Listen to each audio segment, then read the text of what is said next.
సార్వత్రిక ఎన్నికల్లో నెల్లిమర్ల అసెంబ్లీ ఎన్నికల్లో నిలబడి తలబడేది ఎవరో లెక్క తేలిపోయింది. తెలుగుదేశం, బీజేపీ, జనసేన కూటమి అభ్యర్థిగా లోక మాధవి టికెట్ దక్కించుకున్నారు. మరోప్రక్క 2 సార్లు ఎమ్మెల్యేగా గెలిచిన బడుకొండ మరోసారి బరిలో ఉన్నారు. ఈ నేపథ్యంలో నెల్లిమర్లలో నెగ్గేదెవరో వాజీ ఛానల్ అందిస్తున్న ప్రత్యేక కథనం మీకోసం. నెల్లిమర్ల నియోజకవర్గం 2008లో ఆవిర్భవించింది. దీనికి ముందు భోగాపురం నియోజకవర్గం ఉండేది. భోగాపురం నియోజకవర్గంలో 1983 నుండి 2004 వరకు వరుసగా అన్ని ఎన్నికలలో తెలుగుదేశం పార్టీ జెండా రెపరెపలాడి పసుపు పరిమళించింది. 2008లో నెల్లిమర్ల నియోజకవర్గంగా ఏర్పడ్డాక ఇప్పటి వరకు 3 సార్లు ఎన్నికలు జరిగాయి. ఒకసారి కాంగ్రెస్ పార్టీ, ఒకసారి తెలుగుదేశం పార్టీ, ఒకసారి వైఎస్ఆర్ కాంగ్రెస్ పార్టీ విజయం సాధించాయి. ఇక ప్రస్తుత విషయానికి వస్తే వైఎస్ఆర్ పార్టీ అభ్యర్థిగా పోటీ చేస్తున్న సిట్టింగ్ ఎమ్మెల్యే బడుకొండ అప్పలనాయుడికి సుదీర్ఘ రాజకీయ ప్రస్థానం ఉంది. సర్పంచ్ స్థాయి నుంచి శాసనసభ స్థాయికి ఎదిగారు. 1971లో జన్మించిన బడుకొండ ఆర్ట్స్లో గ్రాడ్యుయేషన్ పూర్తి చేశారు. 1995లో మోపాడ సర్పంచ్గా రాజకీయాల్లోకి అరంగేట్రం చేసి జిల్లా సర్పంచుల సంఘం అధ్యక్షుడిగా, రాష్ట్ర సర్పంచుల సంఘం అధ్యక్షుడిగా వ్యవహరించారు. ఆ తర్వాత విజయనగరం జిల్లా పరిషత్ చైర్మన్గా ఎన్నికయ్యారు. 2009లో తొలిసారి నెల్లిమర్ల నియోజకవర్గం నుంచి కాంగ్రెస్ పార్టీ అభ్యర్థిగా బరిలో దిగి విజయ పతాకం ఎగురవేశారు. ఈ ఎన్నికలలో ఓటమి నెరుగని తెలుగుదేశం నేతగా గుర్తింపు పొందిన పతివాడ నారాయణస్వామి నాయుడుపై 597 ఓట్ల స్వల్ప మెజారిటీతో విజయం సాధించారు.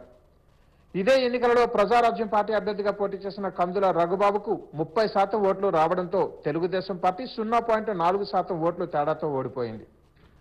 2014లో జరిగిన ఎన్నికలలో కాంగ్రెస్ పార్టీ అభ్యర్థిగా పోటీ చేసిన బడుకొండ కేవలం 3వ స్థానానికి పరిమితమైపోయారు. ఈ ఎన్నికల్లో కూడా కేవలం 4.19% ఓట్ల తేడాతో టీడీపీ గెలిచిన నేపథ్యంలో ఈ నియోజకవర్గంలో ప్రతి ఓటు విలువైనదిగానే నిలిచింది. 2019లో జరిగిన ఎన్నికలలో తన పాత ప్రత్యర్థి అయిన పతివాడ నారాయణస్వామి నాయుడుపై 28,000 ఓట్ల భారీ మెజార్టీ సాధించి నెల్లిమర్ల నియోజకవర్గంలో తన పట్టు పెంచుకున్నారు. ఆ తర్వాత శాసనసభ అంచనా కమిటీ సభ్యుడిగా కూడా పనిచేశారు. తెలుగుదేశం, జనసేన, భారతీయ జనతా పార్టీ ఉమ్మడి అభ్యర్థిగా లోక మాధవి టికెట్ సాధించారు. ఈ నియోజకవర్గంలో తొలి నుండి టీడీపీ అభ్యర్థి బంగారురాజు పేరే వినిపించింది. ఈ సీటు కోసం సువ్వాడ రవిశేఖర్, కడగల ఆనంద్ కుమార్ కూడా పోటీ పడ్డారు. పిట్టపోరు పిల్లి తీర్చినట్టుగా రాజకీయ పరిణామాలలో జనసేన పొత్తుతో టికెట్ మాధవిని వరించింది. ఉన్నత విద్యావంతురాలైన మాధవి గతంలో 2019 ఎన్నికలలో జనసేన అభ్యర్థిగా పోటీ చేసి పోలైన ఓట్లలో 4.3% ఓట్లు సాధించారు. 7,633 ఓట్లు సాధించి 3వ స్థానానికి పరిమితం అయిపోయారు. కానీ ఇప్పుడు అలా కాదు. బీజేపీ, టీడీపీ పొత్తుతో ఆమె బాగా బలపడ్డారు. గతంలో వినిపించిన అసమ్మతి స్వరం తగ్గింది. అసంతృప్తి జ్వాల ఆరింది. డెంకాడ మండలం టీడీపీ అధ్యక్షుడు పల్లె భాస్కర్రావు అధ్యక్షతన జరిగిన ఆత్మీయ సమావేశంలో పతివాడ నారాయణస్వామి నాయుడు, కంది చంద్రశేఖర్, సువ్వాడ రవిశేఖర్, కడగల ఆనంద్ కుమార్, గేదెల రాజారావు, మహంతి చిన్నంనాయుడు, తమ్మినాయుడు తదితర నేతలు ఆమెకు మద్దతు ప్రకటించారు. డెంకాడ, పూసపాటి రేగ, నెల్లిమర్ల మండలాల టీడీపీ నేతల ఆశీస్సులు మాధవి పొందారు. భోగాపురం మండలానికి చెందిన కర్రోతు బంగారాజు ఇంకా మద్దతు బహిరంగంగా ప్రకటించలేదు. బయట పొత్తులు, లోపల కత్తులు కొనసాగిన ధృతరాష్ట్ర కౌగిలింతల వల్ల కానీ వెన్నుపోటు రాజకీయాలు పార్టీ విజయావకాశాలను దెబ్బతీసే ప్రమాదం ఉంది. లోక మాధవి ప్రచారం మాత్రం అద్వితీయంగా సాగుతూ తనకు తానే సాటి అన్నట్టుగా కొనసాగుతుంది. జనాభా గణాంకాలు పరిశీలిస్తే 2011 జనాభా లెక్కల ప్రకారం నెల్లిమర్ల నియోజకవర్గంలో 88% మంది గ్రామీణ ఓటర్లు, 12% మంది పట్టణ ఓటర్లు ఉన్నారు.